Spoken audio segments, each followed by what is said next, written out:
je vais quand même rappeler un certain nombre de choses là.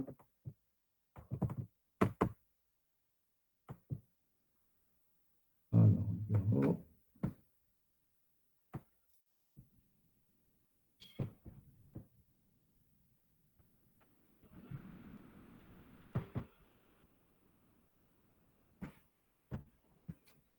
alors, je rappelle donc la fois passée, on a parlé donc de vecteurs libres et indépendants.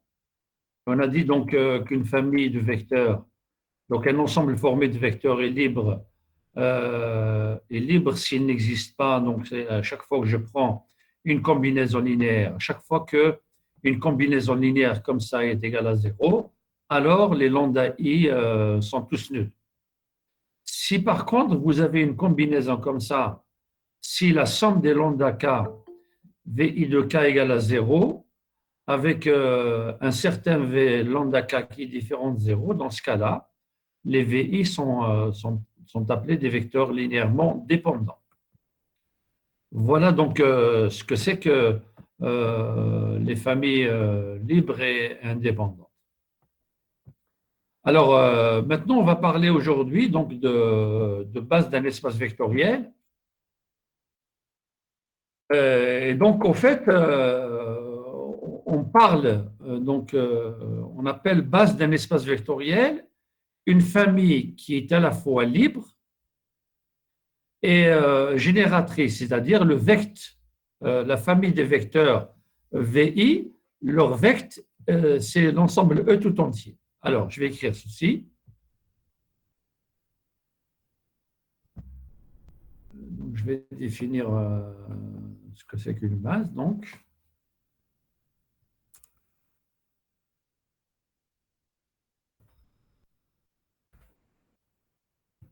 Alors, je vais prendre soin V1, donc une famille de vecteurs, c'est-à-dire une famille de vecteurs V1,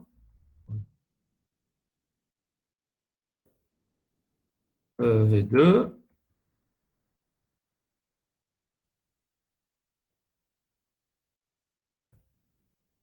ainsi de suite. Une famille de vecteurs, famille de vecteurs. Cette famille-là, on va l'appeler la famille F. Hein.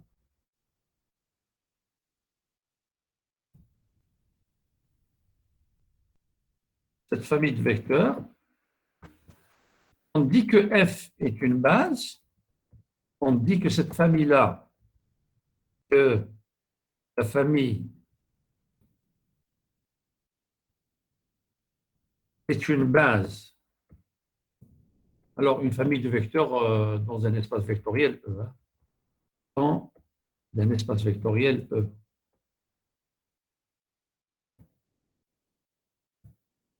Vectoriel, bien sûr, E sur un corps K.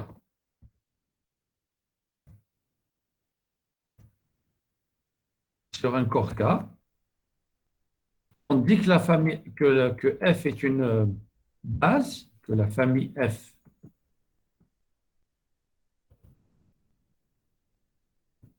est une base si elle vérifie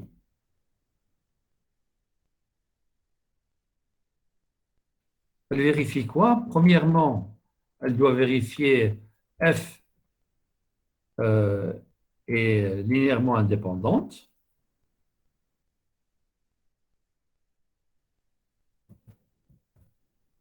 La famille F est linéairement indépendante et libre. Ou bien sûr, libre, ça veut dire linéairement indépendante.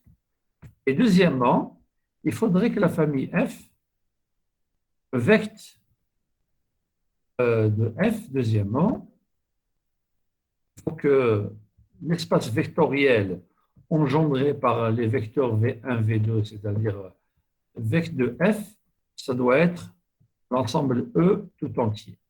Alors, la dernière condition, on dira, donc dans ce cas, on dira dans ce cas que F est une partie génératrice.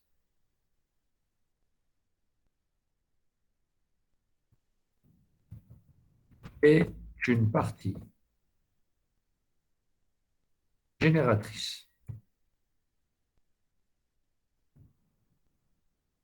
Voilà ce que c'est que la définition donc, d'une base. Alors, bien sûr, je vais revenir maintenant au document pour illustrer cette définition à partir donc, des exemples sur des espaces vectoriels qu'on connaît. Alors, je vais prendre l'espace vectoriel R2 sur R. D'accord? Et je vais prendre, quel que soit V, quel que soit l'espace, donc le vecteur V que vous prenez dans R2, ses coordonnées, c'est x, y. Alors, dans ce cas-là, donc le x, y va s'écrire x fois 1, y fois 1, et ça s'écrit donc x fois 1, 0, plus y fois 0, 1. Alors, ça veut dire que tout vecteur v de R2 va s'écrire comme combinaison linéaire de ce vecteur-là et de ce vecteur-ci. D'accord? Et donc, ça veut dire que finalement, la famille composée par ce vecteur-là et ce vecteur-là est une famille génératrice de l'espace vectoriel R2 parce qu'à l'aide de ces vecteurs, je peux écrire n'importe quel vecteur de R2. Donc 1, 0 et 0, 1, ce sont des vecteurs de R2.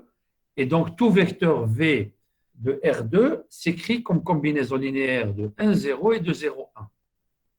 Et dans ce cas-là, donc la famille 1, 0, formée de 1, 0 et 0, 1, c'est une famille génératrice. Donc R2, c'est vecteur de 1, 0 et de 0. D'autre part, donc il faut maintenant, pour savoir si c'est une base ou pas, il faut vérifier est-ce que cette famille-là, elle est libre ou pas. C'est-à-dire qu'est-ce que les vecteurs V1 et V2 sont linéairement indépendants ou pas. Alors, pour savoir s'ils sont linéairement indépendants, je prends une combinaison linéaire de ces vecteurs qui est égale à 0. C'est-à-dire, je vais écrire lambda V1 plus bêta V2 égale à 0. Pour que V1 et V2 forment une partie libre, c'est-à-dire pour qu'ils soient linéairement indépendants, il faut que j'arrive à la conclusion que alpha égale à bêta égale à 0. Justement, en prenant alpha V1 plus bêta V2 égale à 0, ça nous donnera alpha fois 1, 0, plus bêta fois 0, 1, égale le vecteur nul, c'est-à-dire le vecteur de coordonnées 0, 0. Ce qui va donc entraîner que alpha bêta, c'est-à-dire parce que si vous faites alpha fois 1, 0 plus bêta fois 0, 1, ça vous donne alpha 0 plus 0 bêta. Et ça nous donne alpha bêta qui va être égal à 0, 0. Ce qui conduit à dire que alpha bêta égale à 0, et donc alpha va être égal à 0, et bêta égale à 0, et donc le vecteur V1 et V2 sont linéairement indépendants. Donc la famille S qui est là, qui était génératrice, est maintenant libre. Donc une base de R2, donc une base de R2, c'est cette famille. Donc la famille S formée par les vecteurs 1, 0 et 0, 1 est une base de R2. Alors ça c'est le premier exemple. Alors en général, je prends Rn et je prends la famille suivante, S formée par le vecteur. On sait que ça c'est une base de R2. Maintenant, si je regarde dans R3, la famille et la base, ça sera 1, 0, 0, 0, 1, 0 et 0, 0, 1. Pourquoi? Parce que si vous prenez dans R3, dans R3,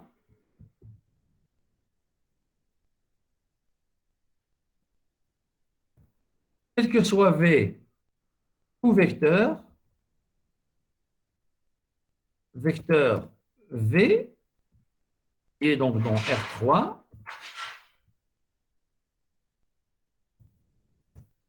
R3 s'écrit.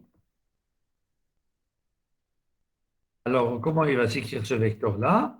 V, donc il sera un vecteur de coordonnées x, y, z, avec x, y, z, ce sont des nombres réels.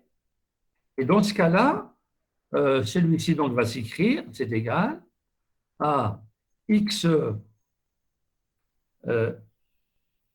x00 plus 0y0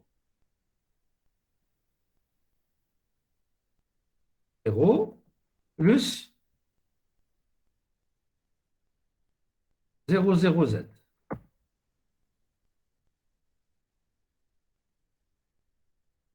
Et ce qui va nous donner donc x fois le vecteur, donc ça nous donnera ça,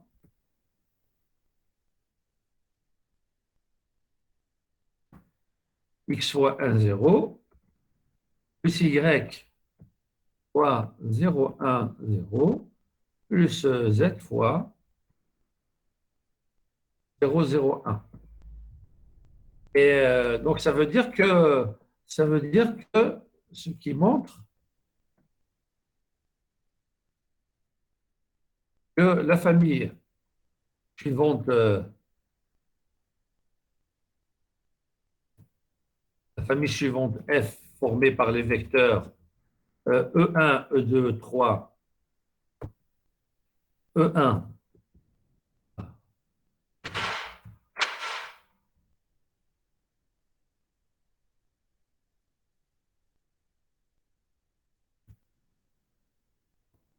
E1 qui est égal à 1, 0, 0.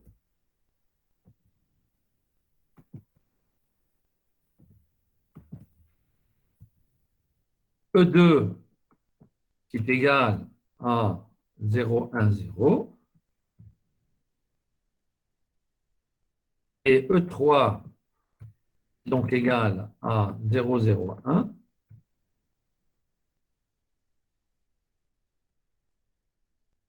Est une famille génératrice, est une famille génératrice de R3.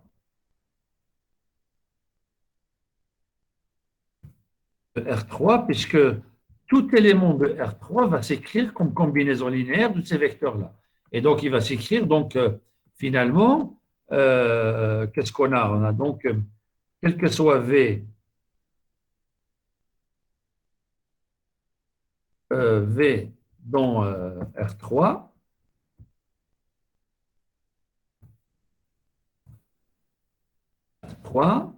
on a,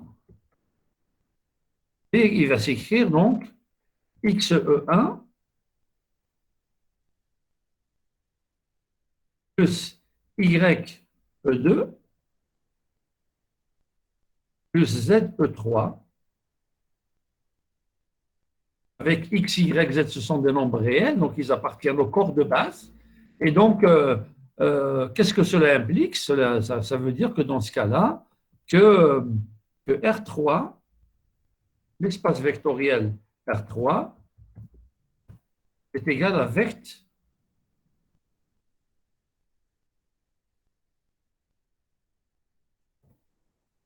donc de l'ensemble suivant, de l'ensemble de la famille F.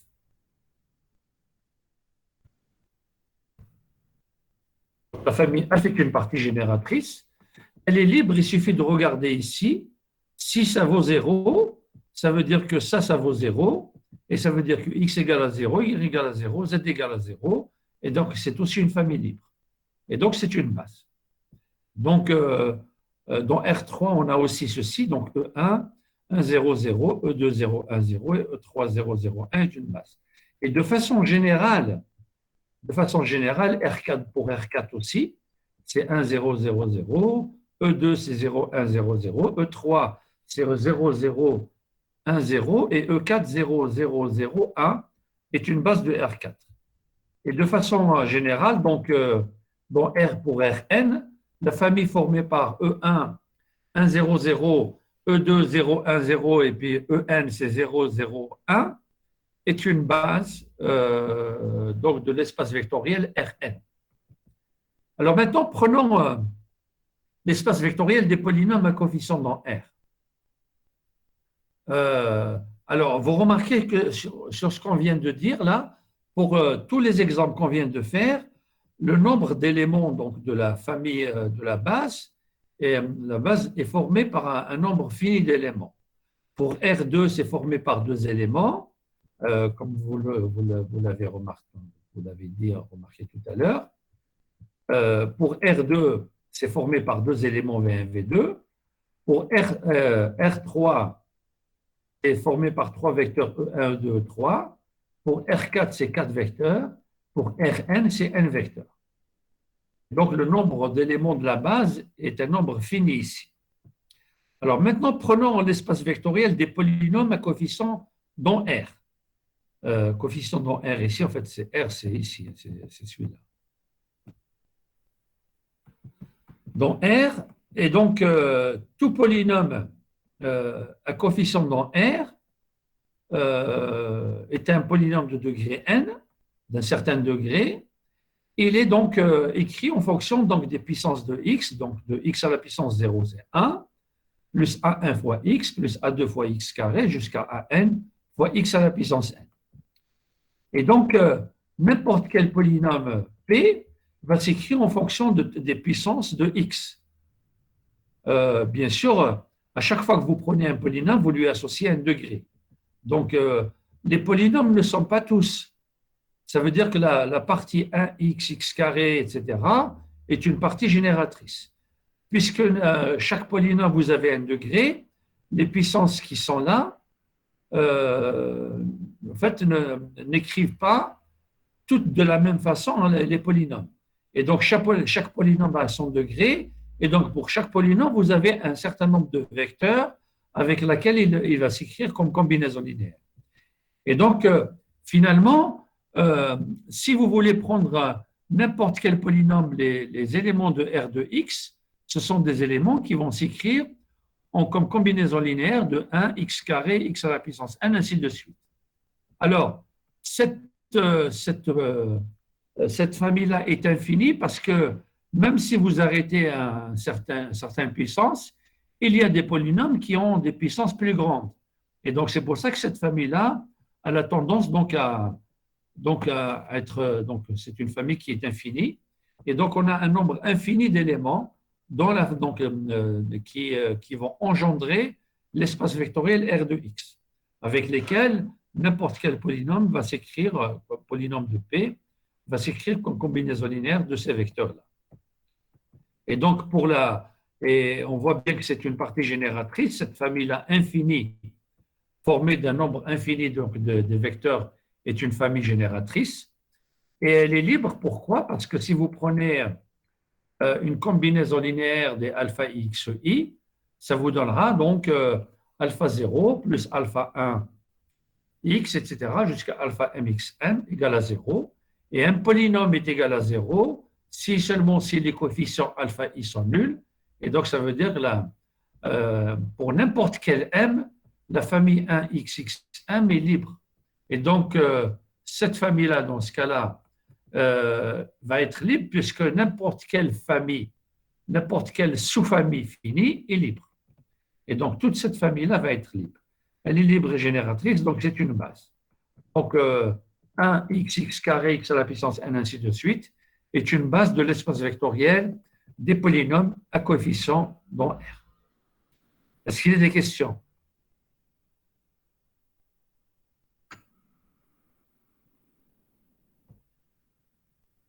Monsieur, C'est clair? Je continue? monsieur, j'ai pas bien compris le fait à infini. Infini. Hein? Regardez bien. Hein. Vous prenez un polynôme de degré 3. D'accord? Alors, si vous prenez 6 degrés de P, 6 degrés de P, degré de P égale à N. D'accord? Alors, P est une combinaison linéaire, combinaison. P va s'écrire comme ça. Donc, en fait, il va s'écrire donc, sous cette forme-là. P va s'écrire V va s'écrire dans la forme A0 plus A1 fois X, plus etc., plus AN, X à la puissance N. D'accord? OK? Oui, monsieur. Donc, P est une combinaison linéaire, le polynôme P est une combinaison linéaire de quoi? De quelle famille? De 1, X, etc., jusqu'à X à la puissance N. D'accord?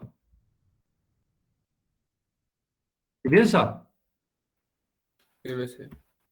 Mais si vous prenez maintenant un polynôme de degré plus grand, ça veut dire que vous allez rallonger cette liste.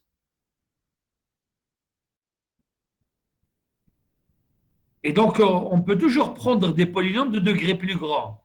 Donc, ça veut dire que cette liste-là, je peux la rallonger indéfiniment.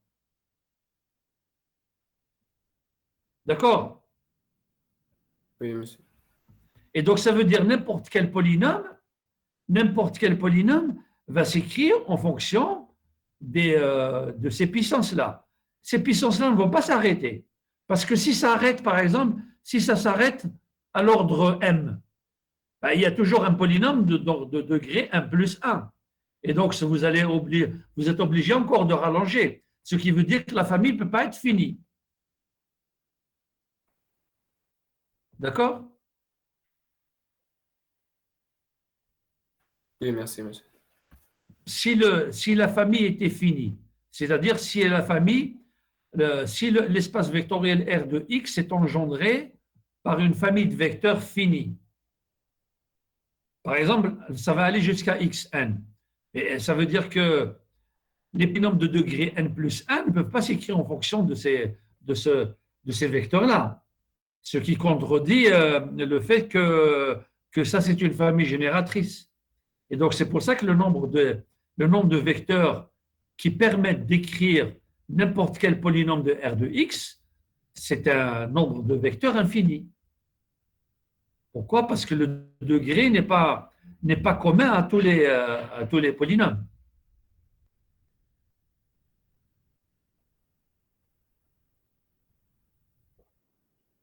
D'accord?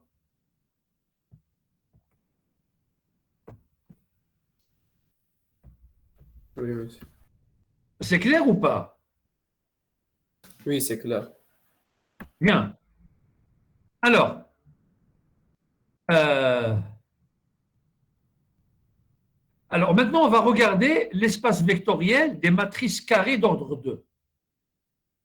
Les matrices carrées d'ordre 2, on avait vu que donc dans le cours sur les espaces vectoriels, on avait vu que l'espace des matrices carrées, l'espace des matrices à coefficient d'Anka est un espace vectoriel. D'accord? Je prends l'espace vectoriel des matrices carrées. Donc, n'importe quelle matrice carrée d'ordre 2 va s'écrire sous cette forme-là. D'accord? Un élément V appartenant à E, V est une matrice carrée d'ordre 2, elle va s'écrire sous cette forme-là. D'accord? Et donc maintenant, il s'agit de trouver une partie génératrice. Alors, la matrice qui est là, je peux l'écrire, c'est la matrice A00 plus la matrice 0B00 plus la matrice C00C0 plus la matrice D000D. D'accord? Ce qui veut dire que V va s'écrire, c'est A fois la matrice 1, 0, 0, plus B fois la matrice 0, 1, 0, 0, plus C fois la matrice 0, 0, 1, 0, plus D fois la matrice 0, 0, 0, 1. Ça veut dire que toute matrice carrée d'ordre 2 va s'écrire comme combinaison linéaire de ces matrices-là. 1, 0, 1, 0, 0, 0, 0, 1, 0, 0, 0, 0, 1, 0 et 0, 0, 0, 1. D'accord? Et donc, ça veut dire que ces quatre matrices-là qui sont ici sont une partie génératrice de l'espace des polynômes que j'avais, l'espace des matrices que j'ai défini ici. Donc, n'importe quelle matrice va être combinaison linéaire donc de ces matrices-là. Et donc, V qui appartient, qui est une matrice carrée d'ordre 2, est une combinaison linéaire des matrices suivantes, V1, 1, 1, 0, 0, 0, V2, 0, 1, 0, 0, V3, etc. Et V4. Parce que toute matrice V va s'écrire comme combinaison linéaire de ces matrices-là. De l'autre côté, vous avez donc la famille S, dans ce cas-là, formée par V1, V2, V3 et V4 est une partie génératrice. D'autre part, je regarde une combinaison linéaire de cette famille-là, c'est-à-dire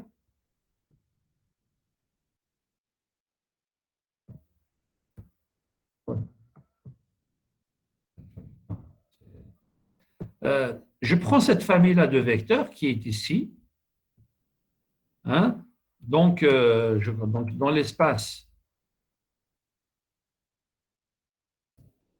E est égal à l'ensemble des matrices carrées d'ordre, donc matrice carrée d'ordre 2, à coefficient dans l'ensemble des nombres complexes.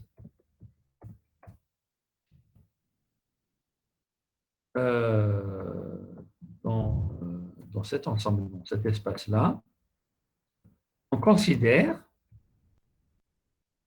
une matrice quelconque, B dans E, alors il va exister donc V, alors V, V va s'écrire sous la forme, le vecteur V, la matrice V va s'écrire sous la forme donc ABCD. Donc, ce sera une matrice carrée dans 2 coefficients dans le corps C. A, B, C et D. Toute matrice carrée va s'écrire sous cette forme-là. Et ça, on vient de voir, c'est égal à 1 point la matrice donc 1, 0, 0, 1, 0, 0, 0, plus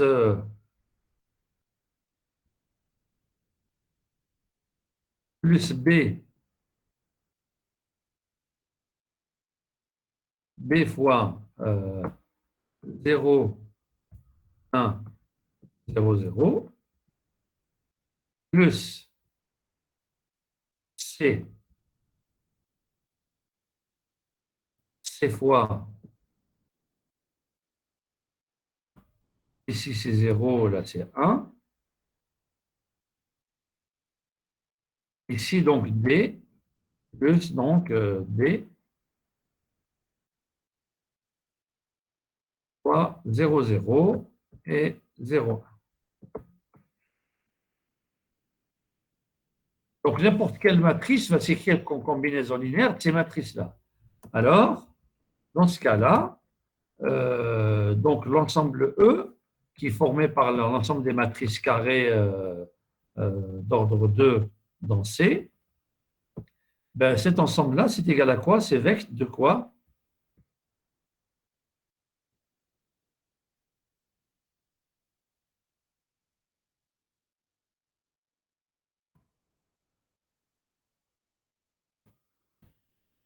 C'est égal à vecteur de quoi?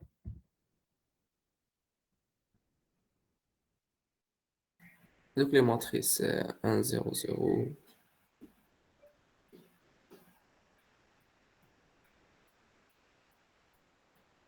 Égal donc à vecteur de ces vecteurs-là.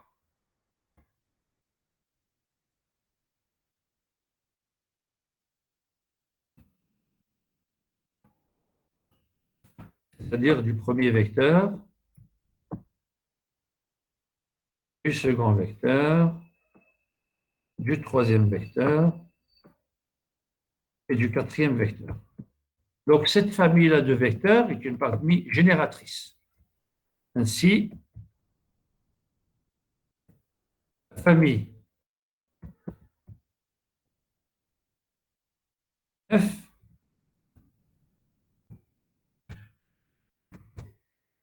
la famille F qui est la suivante,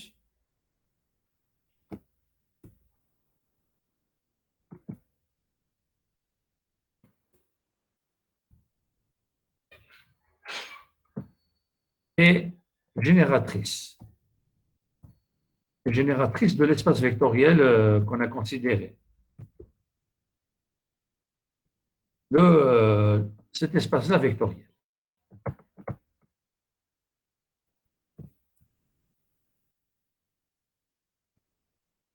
Puisque, puisque n'importe quel élément de cet espace vectoriel, il va s'écrire comme combinaison linéaire de ces vecteurs-là. D'accord? Maintenant, cette famille étant génératrice, je vais regarder est-ce qu'elle est libre ou pas.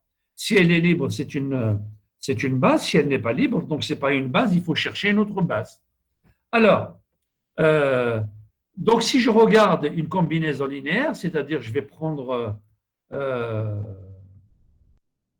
je vais regarder la combinaison linéaire suivante, si elle est nulle.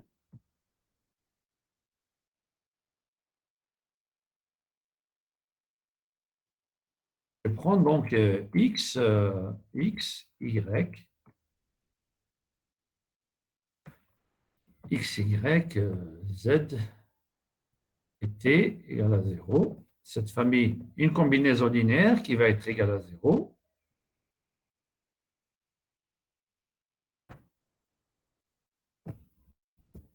Égale à 0, ça veut dire qu'elle est égale à la matrice nulle. La matrice nulle, ça veut dire que c'est 0, 0, 0.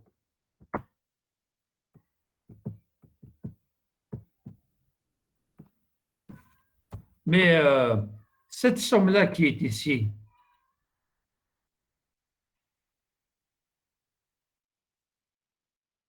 la somme qui est ici, c'est quoi?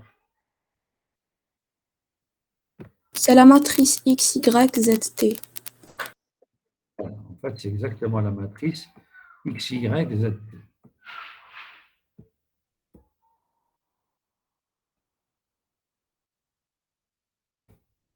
C'est x, y, z et t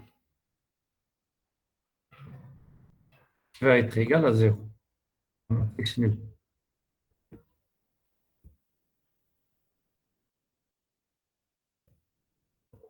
Et donc, ça veut dire que dans ce cas-là, qu'est-ce que cela implique là? Cela implique bien que x égale à y, égale à z, égale à t, égale à 0. Donc, ça veut dire que cette combinaison linéaire nulle va entraîner que x égale à y égale à z égale à 0. Alors, ainsi,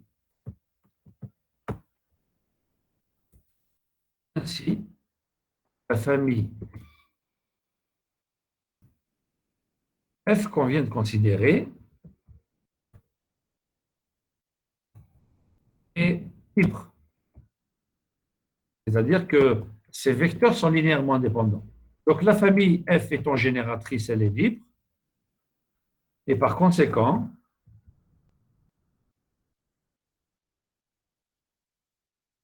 c'est quand elle est une base de, elle est une base de l'espace vectoriel. D'accord?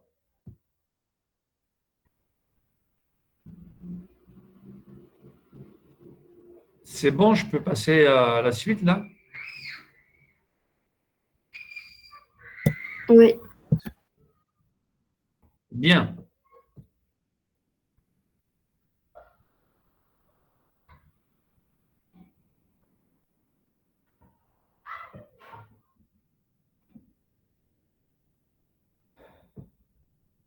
Alors, en fait, on a le résultat suivant, c'est ce qu'on appelle le théorème de l'échange.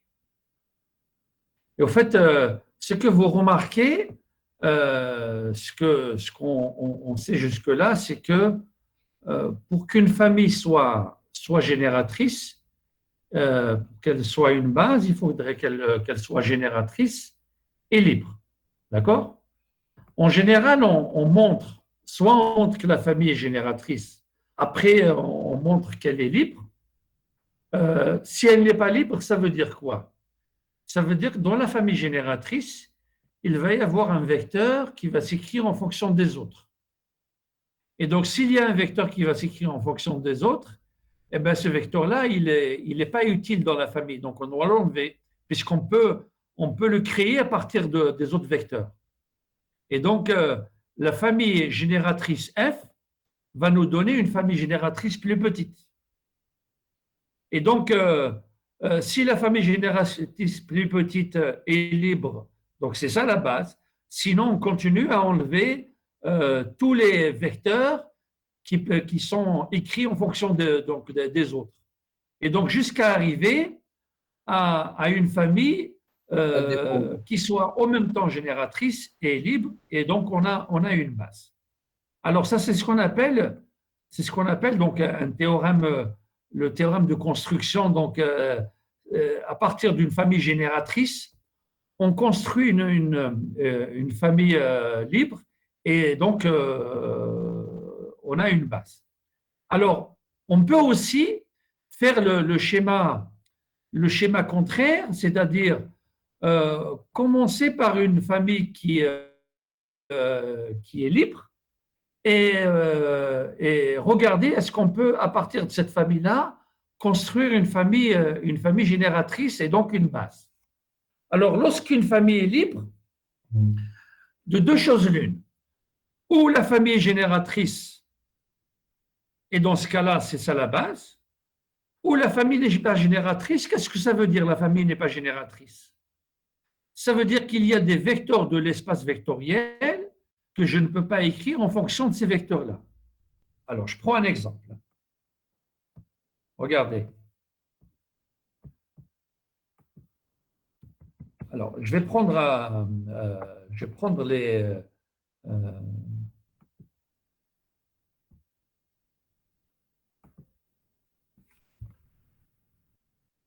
alors, construction d'une base.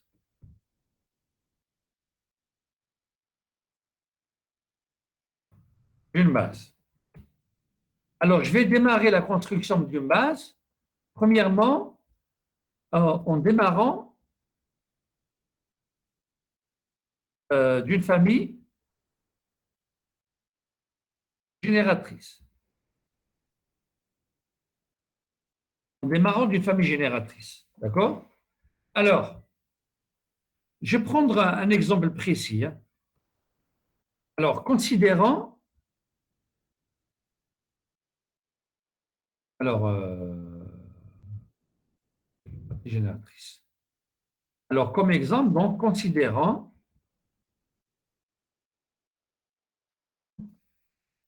dans R2,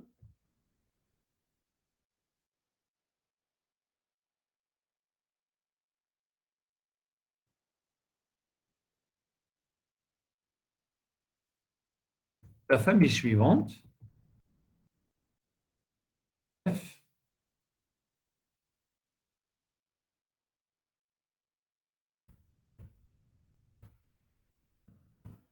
alors formée par les vecteurs suivants. Alors, pardon. Les vecteurs sont les suivants. 1, moins 1, 0, 1,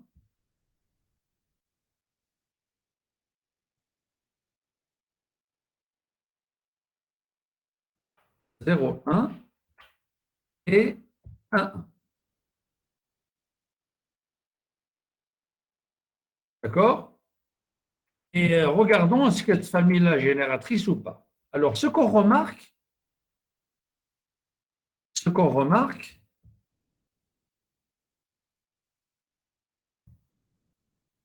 euh, c'est que si vous prenez ce vecteur-là qui est ici, alors on va faire ça. Alors, on va pas remarquer, on va voir ceci. Alors, dans ce cas, on aura la chose suivante. Donc, je vais faire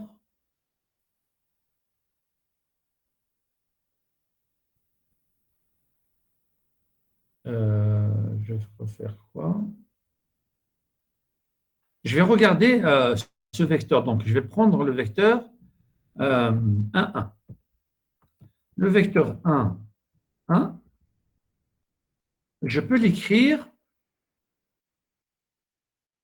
c'est deux fois le vecteur 0, 1,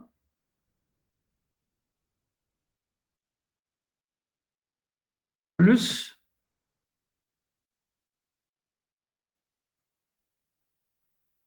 le vecteur 1 moins 1.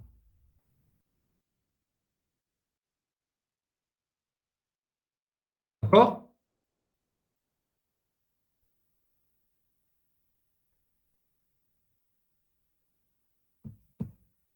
Plus 1 fois ceci.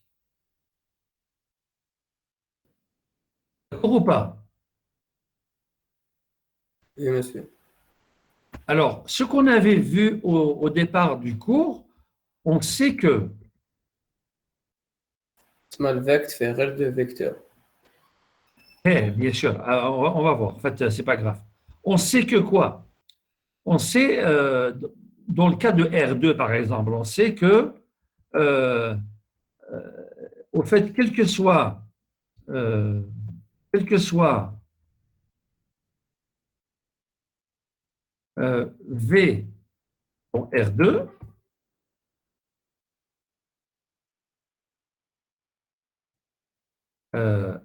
R2, on a, on a quoi? On sait que V va s'écrire sous la forme XE1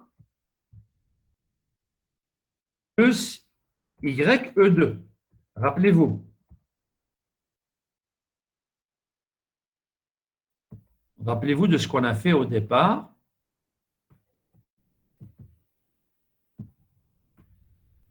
Voilà ce qu'on a dit à propos donc de R2. Et donc, la famille 1, 0 et 0, 1 est une famille génératrice. D'accord? Alors, ça, c'est ce qu'on appelle E1, ça, c'est ce qu'on appelle E2. D'accord? On appelle ça une base canonique.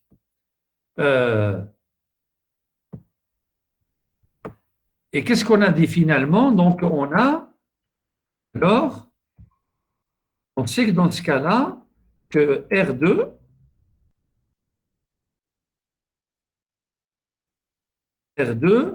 est égal à vecteur de quoi? De E1 et de E2.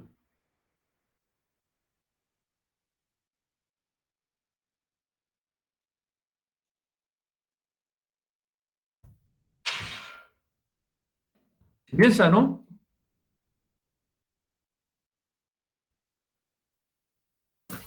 Oui, monsieur. D'accord? Bien. Alors maintenant, le E2 qui est ici, alors avec, bien sûr, on va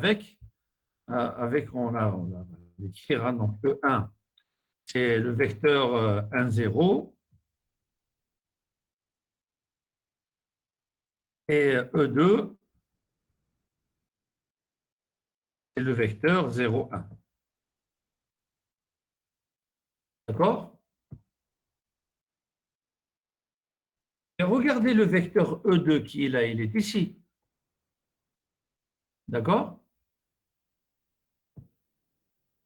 Alors, pour montrer que c'est une famille génératrice, puisque E1, le E2 est déjà là, il suffit de pouvoir écrire E1 en fonction de ces vecteurs-là. Or,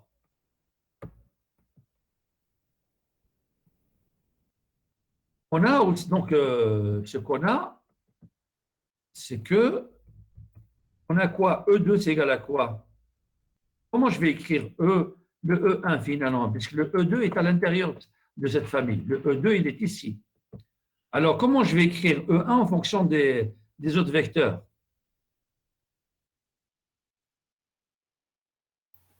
1 moins 1 plus 0, 1. 3 moins 2, 2. Alors, ça c'est 1, 0. Hein. Comment produire 1, 0 en fonction des... Alors, bien sûr, on ne peut pas le produire avec celui-là. On va le produire avec les autres. Lequel? On peut faire ça moins ça. D'accord? C'est bien ça, non? 1 moins 1 plus 0. On peut faire, par exemple, ça plus ça. Et donc, ça veut dire que c'est égal à 1 moins 1, 1 moins 1 plus 0, 1. C'est aussi égal à 0, 1, et c'est aussi égal à 1, 0, 1, 1, moins 0, 1. Donc finalement, vect de ça, finalement, ainsi, l'espace vectoriel engendré par ces deux vecteurs-là est le même que l'espace vectoriel engendré par ces deux vecteurs. Ainsi donc, de la même façon, comment je vais écrire? Je vais écrire, alors d'abord E2, il est ici. Comment je vais écrire les deux autres vecteurs en fonction de ça, en fonction de ces deux vecteurs-là? Alors, le vecteur E, le 1, et on a aussi,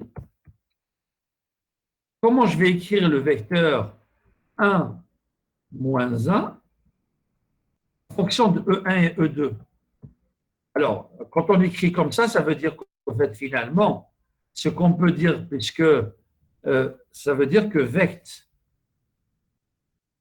de E1, E2,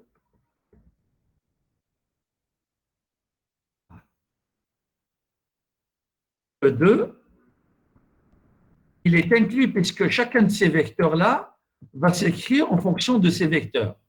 Et donc, c'est égal à vect de est inclus dans vect de F.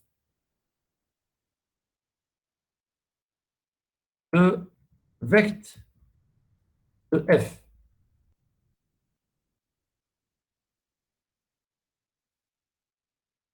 De l'autre côté, j'ai donc j'ai 1 moins 1. Je peux l'écrire, comment je vais l'écrire en fonction de E1 et de E2? C'est E1 Moins E2. C'est 1 moins E2. D'accord? Et comment je vais l'écrire l'autre vecteur, le vecteur 1, 1? C'est égal à E1 plus E2. D'accord? Qu'est-ce que cela implique finalement? Cela implique que l'espace vectoriel engendré par les trois vecteurs, celui-ci, celui-là et E2, c'est le même, donc il est inclus dans, puisque chacun de ces vecteurs va s'écrire comme combinaison linéaire de ces vecteurs. Donc chacun de vecteurs est inclus dans l'espace vectoriel engendré par V1, V2. Donc on a l'inclusion dans l'autre sens.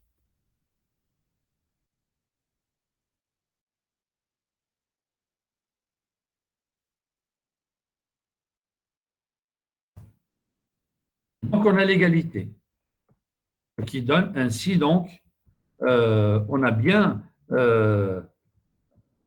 l'espace vectoriel R2, on avait dit que c'est égal à vect, on a montré que c'est égal à vect de E1 et E2, E2, et c'est aussi égal à vect de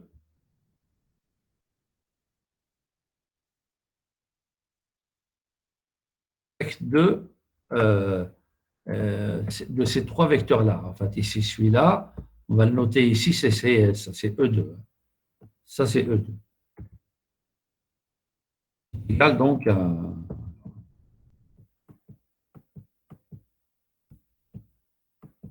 celui-là, c'est E2. Et donc, l'espace vectoriel R2 est engendré par cette famille-là aussi, c'est-à-dire la famille qu'on vient de voir ici, qui est là. La famille F. Contrôle V.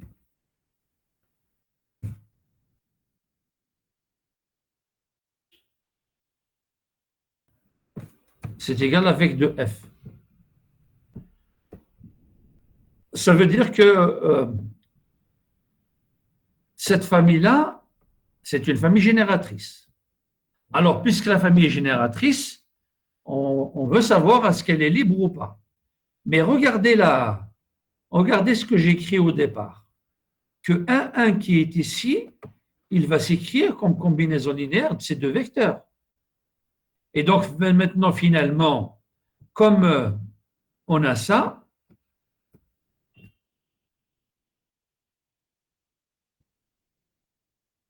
comme j'ai la propriété ceci, alors, dans ce cas-là, le R2 maintenant, R2, ça sera vect de ce qui reste. Parce que ce qui est en plus, je dois l'enlever. C'est-à-dire ce qui est en plus, c'est-à-dire c'est ce vecteur-là, parce que je peux l'écrire en fonction des deux autres. Et donc, ce qui va rester dans la famille, il restera simplement que les deux autres, les premiers vecteurs, c'est-à-dire il restera le vecteur, celui-là, c'est 1 et moins 1, ainsi que le vecteur E2, qui est donc égal à 0, 1. D'accord? Et donc, ça veut dire qu'en fait, cette famille-là, qui est donc formée par trois vecteurs, puisque ce vecteur-là va s'écrire en fonction des deux autres, cette famille-là ne va pas être libre. Toute cette famille ne va pas être libre. Pourquoi elle n'est pas libre? Parce que ce vecteur, je peux l'écrire en fonction des deux autres. Et donc, ça veut dire qu'il est en plus dans cette famille-là, comme famille génératrice. Et donc, ce vecteur-là ne rajoute rien, puisque ce vecteur-là, je peux l'avoir en utilisant les deux autres vecteurs. Donc, la famille génératrice, elle se rétrécit. Donc, on est parti d'une famille génératrice formée par trois vecteurs, on aboutit à une famille génératrice formée de deux vecteurs. Maintenant, on va regarder, est-ce que cette famille-là est libre ou pas? Cette famille est nécessairement libre. Alors, soit maintenant une combinaison linéaire, une combinaison linéaire nulle des vecteurs de ces deux vecteurs-là. Notez ça, c'est V1. Celui-là, on va le noter E2. Donc, on le laisse comme ça. C'est deux vecteurs. Et donc, des vecteurs, donc V1 et E2. Alors, cette combinaison linéaire va s'écrire comment? Va s'écrire donc lambda V1 plus gamma E2 égale à 0. Et montrer qu'elle est libre, c'est montrer qu'après, que dans ce cas-là, est-ce que ça implique que dans ce cas-là, V1, que lambda égale à gamma égale à 0. Donc, c'est ça qu'il faudrait montrer. Est-ce qu'on a ceci? Est-ce que ça implique point d'interrogation, c'est ce qu'il faut montrer dans ce cas-là que lambda égale à gamma égale à 0. Voilà ce qu'il faudrait montrer pour montrer que c'est une famille libre. Alors, quand j'écris ça égale à 0, ça veut dire quoi?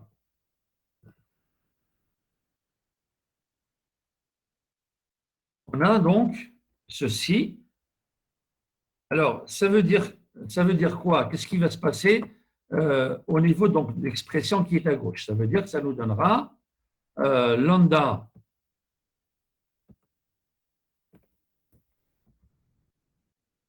le V1, c'est ce vecteur-là.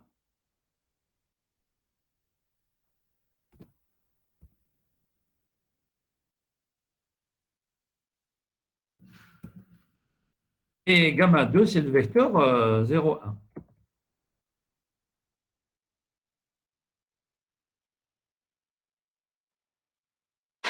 Est égal à 0. Alors, vecteur égal à 0, ça veut dire que c'est le vecteur 0, 0. Hein. Il faut s'entendre là-dessus. C'est le 0 dans l'espace vectoriel.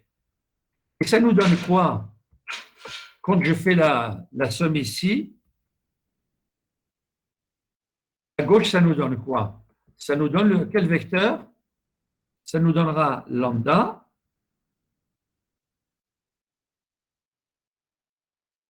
La deuxième composante, c'est quoi? C'est moins lambda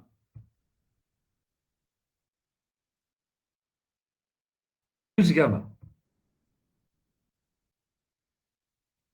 Et tout ça, ça doit être égal à 0, 0. Ce qui implique quoi maintenant? Lambda vaut 0, donc Alors, gamma plus lambda vaut 0. ça veut dire que lambda vaut 0 égale 0 et lambda plus gamma moins lambda plus gamma égale 0.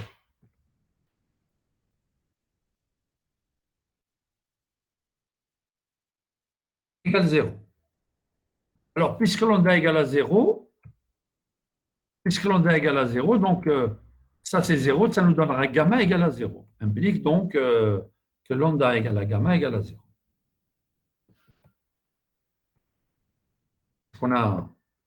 Donc ce qu'on a cherché, on l'a trouvé.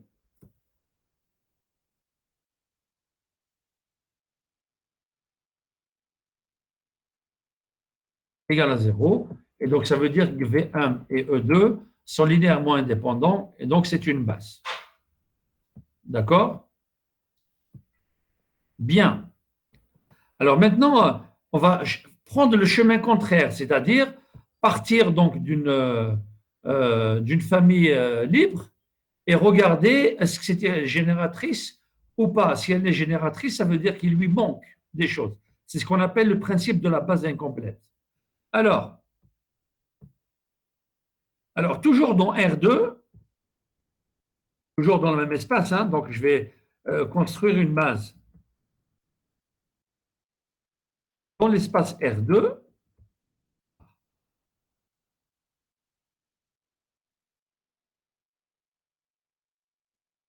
On considère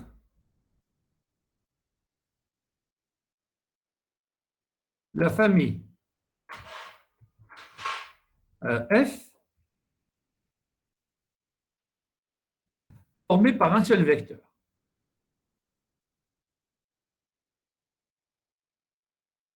Formé par un vecteur. Donnez-moi un vecteur quelconque de R2.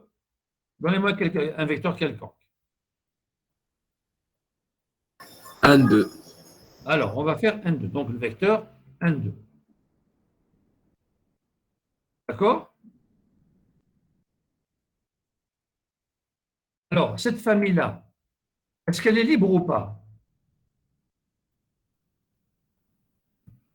Elle est libre. Si vous prenez une combinaison linéaire de cette famille, c'est quoi?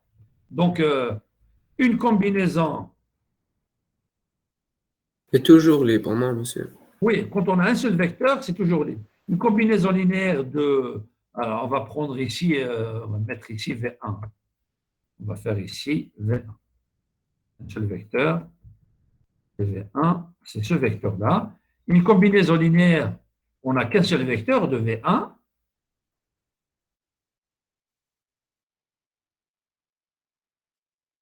V1 nul, une combinaison linéaire, donc nulle donc, de ce vecteur-là, donne quoi? C'est lambda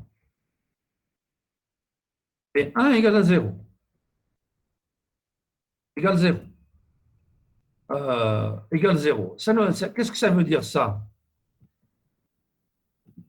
Ça veut dire que vous prenez lambda, vous le multipliez par ce vecteur, ça vous donnera quoi?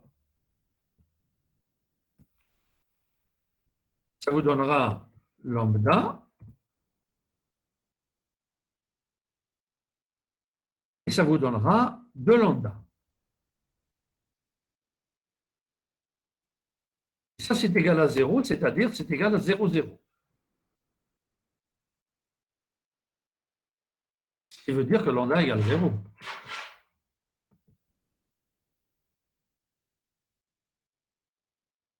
Égale 0. Donc le vecteur, un seul vecteur. Le vecteur, quand il est différent de 0, un vecteur est toujours linéairement dépendant. Sauf s'il est égal à 0, il n'est pas linéairement dépendant. Mais un vecteur non nul est toujours, un vecteur non nul est toujours linéairement dépendant. D'accord? Donc, ainsi, la famille F, la famille F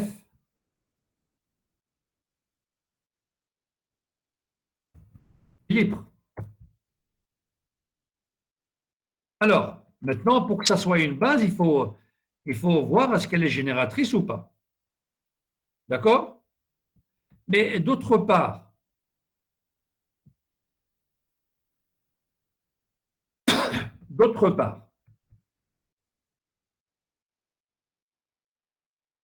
je connais une base de R2, c'est 1, 0 et 0, 1. D'autre part, si vous prenez le vecteur E1 égal à 0, 1, le vecteur c'est 1, 0, pardon. 1, 0 qui est un vecteur donc de R2.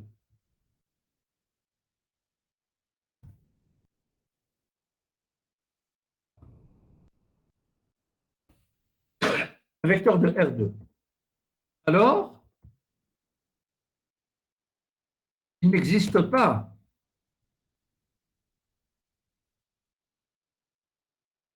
de X appartenant à R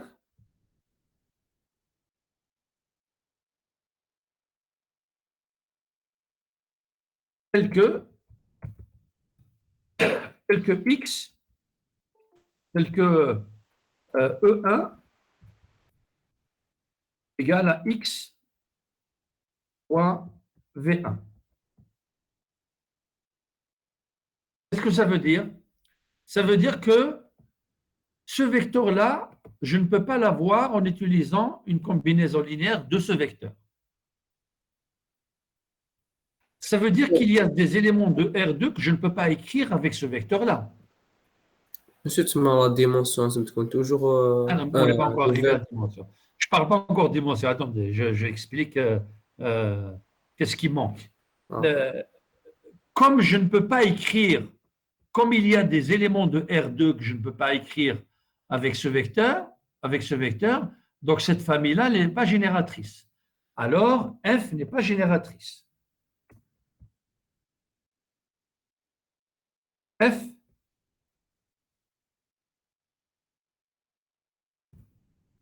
alors la famille F n'est pas génératrice.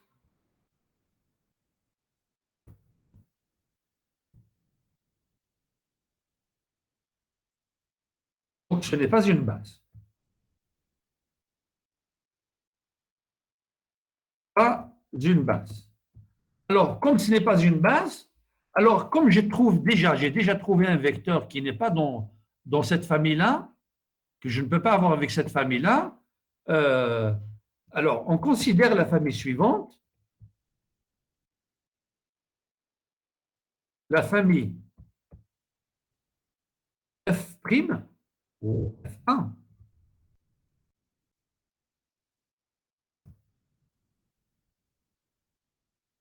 Formée par donc, la famille F union de ce vecteur-là, c'est-à-dire formée par, donc en fait on va dire c'est euh, la famille F union, en fait c'est pas la réunion puisque c'est des espaces vectoriels, c'est l'espace vectoriel engendré par la réunion de ces deux familles. Et donc en fait oui, on peut prendre ça. Union union de cet élément-là, c'est-à-dire union E1. Alors, ça nous donne quoi? Ça nous donnera la famille formée par V1 et E1. D'accord? Alors, pour qu'elle soit une famille génératrice, puisque j'ai déjà E1 à l'intérieur, il suffit donc, et comme je sais que dans R2, E1, E2 est une base, E1, E2 est une partie génératrice. Donc, il suffit de quoi? Comme j'ai E1 déjà à l'intérieur, il suffit de montrer que E2, je peux écrire E2 en fonction de ces deux vecteurs. D'accord? Alors, comment je vais écrire maintenant? Regardez, E2 est égal à E2, c'est 0,1. Hein. Comment je vais l'écrire en fonction de V1 et E1? Et bien sûr, est-ce que je peux l'écrire en fonction de V1 et E1?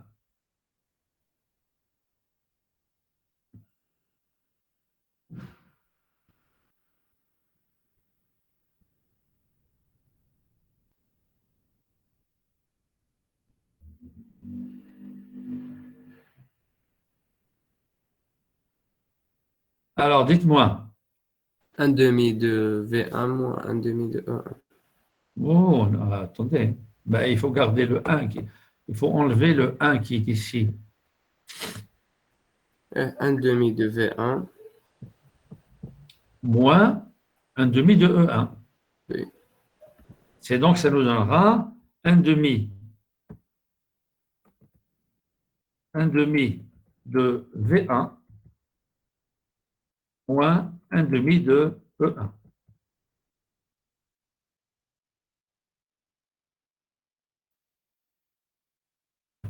Et donc, finalement, le E2, et donc, le E2 va être dans vecteur de quoi? Vecteur de F1.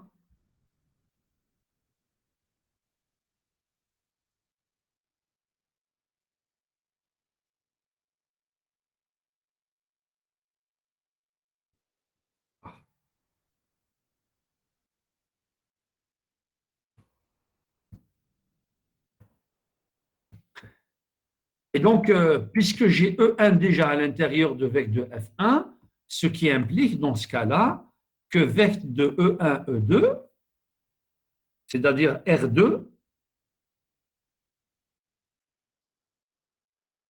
R2,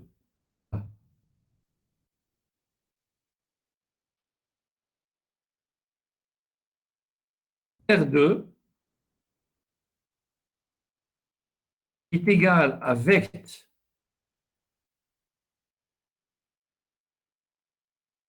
de E1, E2,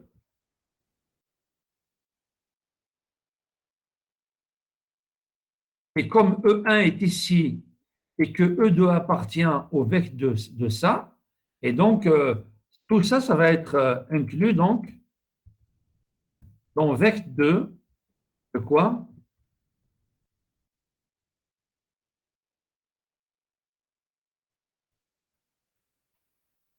Bah, c'est vecteur de F1.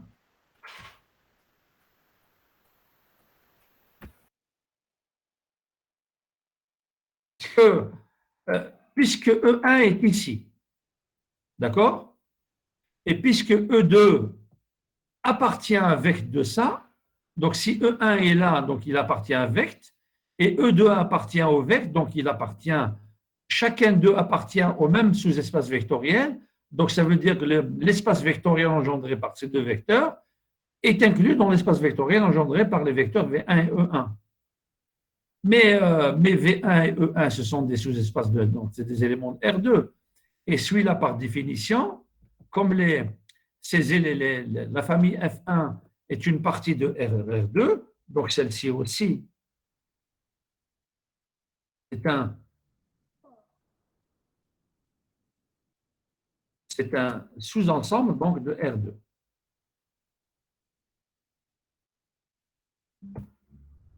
Et donc, on a l'égalité. Donc, ça veut dire que vecteur de F1, c'est exactement égal à R2. Et cette famille-là, maintenant, elle est génératrice. Alors, pourquoi elle est libre? Elle est libre parce que, puisque F, ici, puisque la famille est libre, et ce que j'ai rajouté à cette famille-là, j'ai rajouté un vecteur qui soit linéairement indépendant avec celui-là, puisque ce vecteur-là, je ne peux pas l'écrire en fonction de ce vecteur. Donc, ça veut dire que ces deux vecteurs-là, E1 et V1, c'est des vecteurs qui sont linéairement indépendants. Et comme cette famille-là est déjà libre, en lui rajoutant un vecteur qui est linéairement indépendant avec ce qu'il est à l'intérieur, on obtient une nouvelle famille qui est aussi libre. Et cette famille-là, F1, elle est libre. Et comme elle est génératrice, donc c'est ça, c'est une base. Et donc, voilà comment on construit en réalité les bases à partir d'une famille génératrice ou bien à partir d'une famille libre. D'accord? Alors, ce processus-là, ça s'appelle donc le processus de complétion. Donc, c'est comment compléter une famille pour qu'elle devienne une base. Comment compléter une famille libre pour que ça devienne une base. Et au fait, après, à partir d'une famille génératrice, c'est plutôt le fait de diminuer plutôt qui va nous permettre donc de construire une base. Alors, je reviens donc à notre théorème. Si vous prenez dans un espace vectoriel, alors, je vais le dire. Maintenant, la définition de ce que c'est qu'un espace vectoriel est dit de dimension finie si le nombre de vecteurs donc d'une base si le nombre de vecteurs d'une base d'un espace vectoriel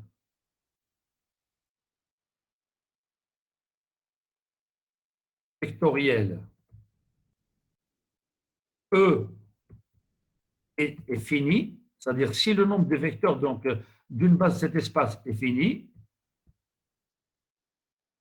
alors F, l'espace vectoriel E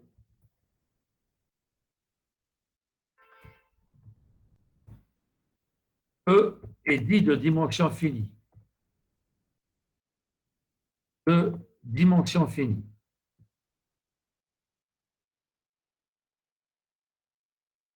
D'accord? Alors maintenant, de plus, si on va mettre ça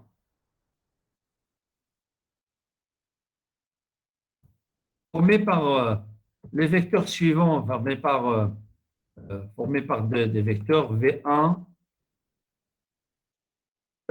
jusqu'à V2,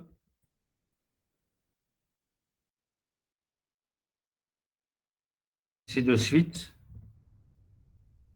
et N. C'est une base de E.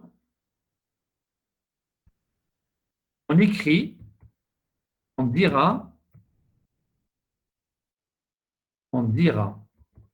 que l'espace vectoriel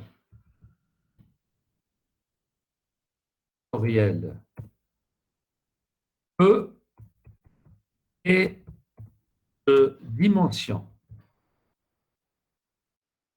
Dimension n, c'est-à-dire le nombre est de dimension n et on écrit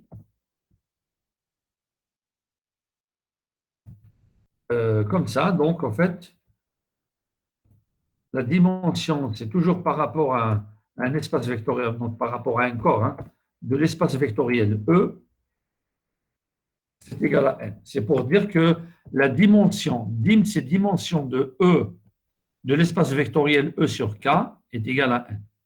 Je rappelle que si on change le corps de base, la dimension de l'espace vectoriel va changer, c'est clair.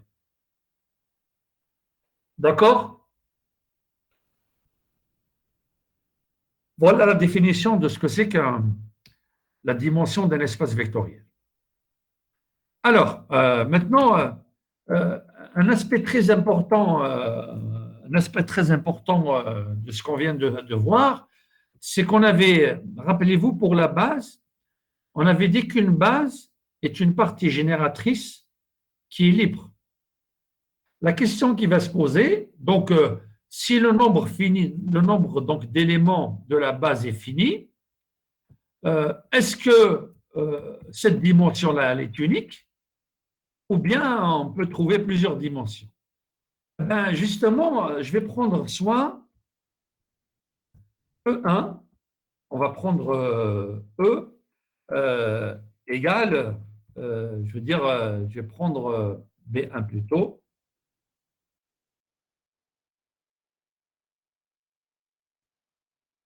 Si vous prenez deux bases, pas la peine que j'écrive, si vous prenez deux bases B1 et B2, si elles n'ont pas le même nombre de vecteurs, ça veut dire que la dimension de E, elle est à la fois égale au nombre de vecteurs de la base B1 et au nombre de vecteurs de la base B2.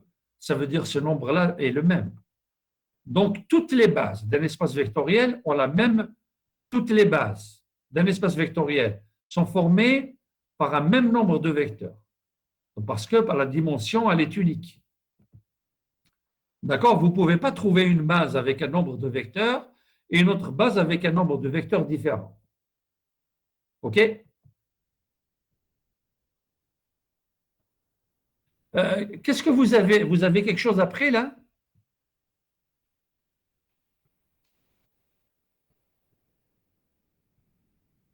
Analyse, monsieur. À quelle heure? Normalement 2h30. Oh là là. C'était prévu qu'on commence à 12h30. Hein. C'est prévu qu'on commence à 12h30.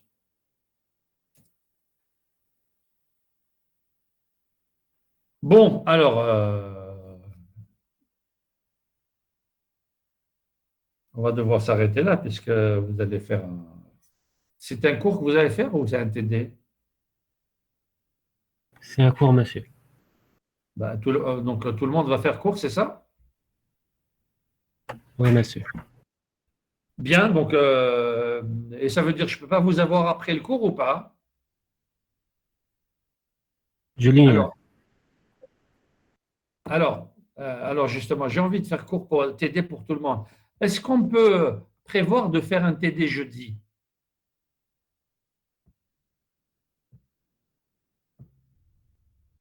Oui, jeudi matin, oui. Qu'est-ce que vous avez? À quelle heure vous avez Algo? Il s'agit de toute la section, hein? D'accord.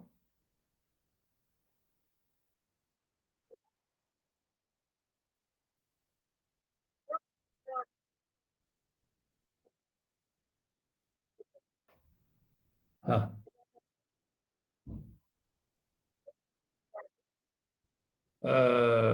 Est-ce que vous voulez qu'on fasse un TD à 10h30 ou à 11h? 11h? D'accord.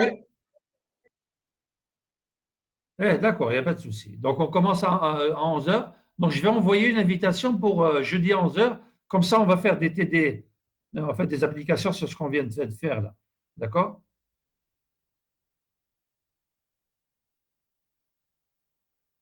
J'enverrai une invitation pour ça. Hein.